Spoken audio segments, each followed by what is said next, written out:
Нощта ми е тъжна без теб, стаята още мирише на нас. Казваш, че си добре, че си щастлива, аз се разпадам тихо всеки час. Пия кафето си сам на балкона, мисля как заспиваш без мен.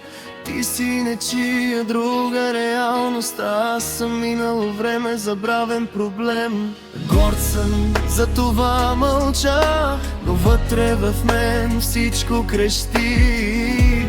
Как се спира сърце, което още за теб гори.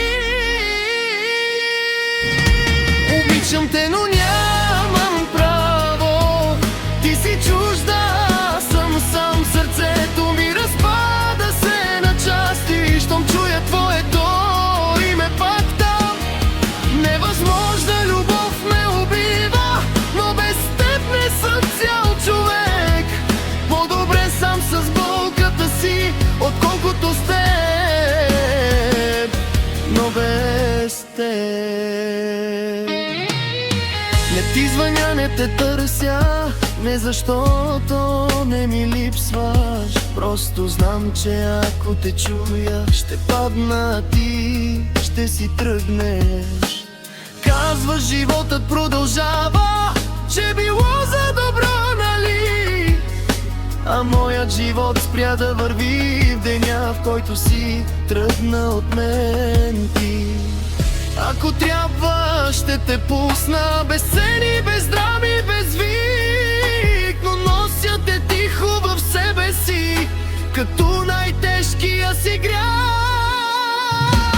Обичам те, но нямам право, ти си чужда, аз съм сам. Сърцето ми разпада се на части, щом чуя твоето име пак там.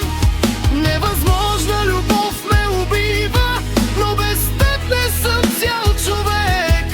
По-добре сам с болката си, отколкото с теб, но без теб. Понякога нощем те виждам, говориш ми, сядаш до мен, събуждам се и пак съм сам, а тишината крещи твоето име.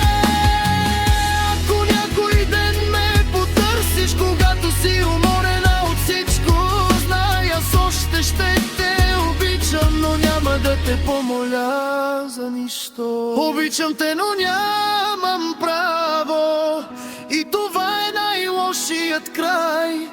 Да обичаш с цяло сърце и пак да си чуждо без край.